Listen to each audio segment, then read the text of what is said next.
To understand how antiviral drug works, it's very essential to know the life cycle of the virus, how the virus managed to enter the cell, how it replicates itself inside the cell, and how it comes out of the cell. So as we said earlier, the virus is very simplified structure.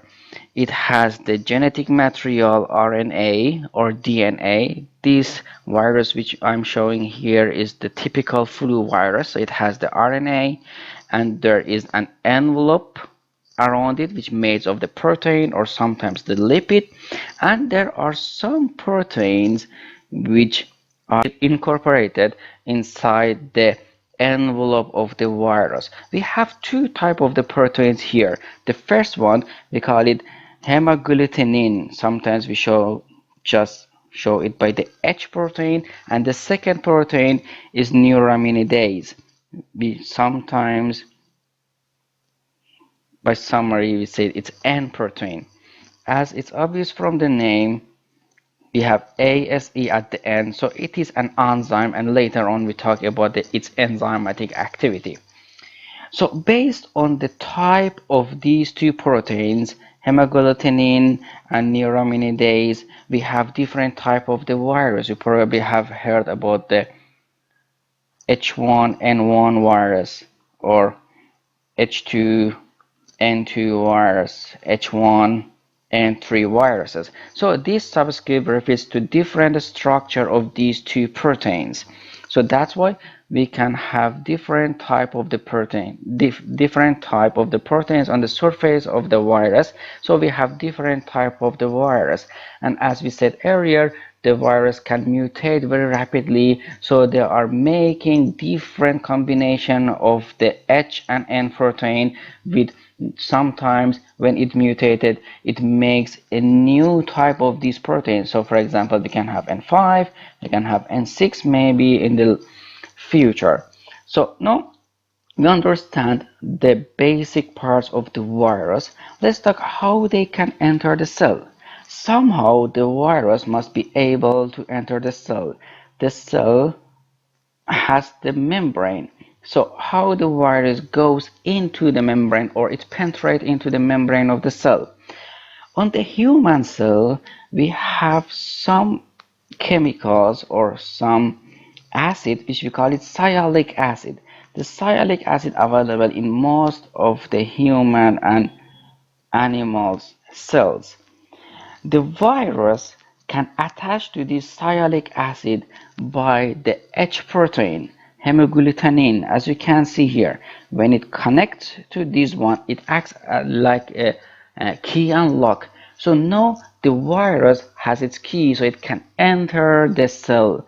So the shape of the membrane change here, and through the process which we call it endocytosis, this virus goes from the from the outside of the cell into inside of the cell and into the cell. In the structure we call it endosome. So now the virus has entered the cell, but it is inside the endosome. So somehow the virus must be able to release its genetic information into the cell in order to be able to replicate. For doing that, it needs the proton H plus. So H plus from the cell must be able to go into the membrane of the virus. The H plus can go into the virus by the channels that we have here. We call it M2 channel. Actually, this channel is actually protein, so sometimes we call it M2 proteins. These M2 proteins make a pathway that H plus can move from the cytoplasm into the virus. When the H plus gone into the virus membrane, the membrane of the virus merge with the membrane of the endosome. So you can see that there is opening here. So from this opening, the genetic material of the end of the virus can go into the cytoplasm, and finally it can go into the nucleus of the cell. In the nucleus of the cell, the genetic material of the virus replicates. So when it goes here, through the several process which is not important for us right now, it can replicate different genetic material of the virus. When the different genetic material of the virus is made by the rest of the processes that we have, they can make the envelope, they can make the proteins, H and N proteins, which we have talked about it earlier, on the surface of that, and then they go to the membrane of the cell to exit the cell and go to the new cell for repeating this life cycle. So you can see a virus is gone here, but the problem that virus has here, it's hemagglutinin attached to the salicylic acid which we have here. So these one attached to the protein. So it cannot escape from the cell membrane.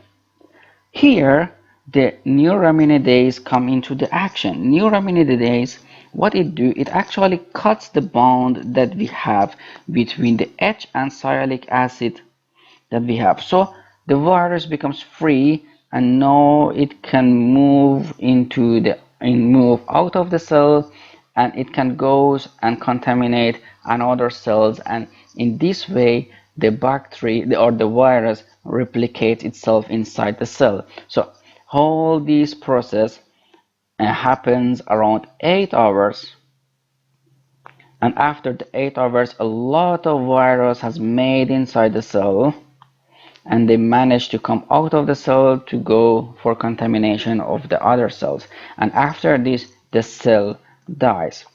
So what the antiviral drug do? We have two types of the antiviral medicines. The first one, let's go back here. Okay, the first one acts here. We said in order for the virus to be able to release its genetic material into the cell, it needs the H+, and H+ goes into the virus by the M2 protein or M2 channel. So we have some antiviral medicine which we call it M2 channel blocker or M2 protein blocker.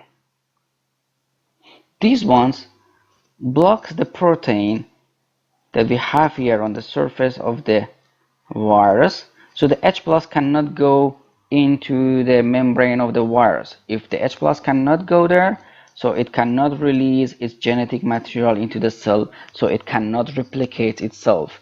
The M2 channel blocker, which is mentioned inside in your textbook, is Amantadine. So Amantadine is antiviral medicine which works by blocking M2 channel of the virus. Okay, different type of the medicines work here in the last step.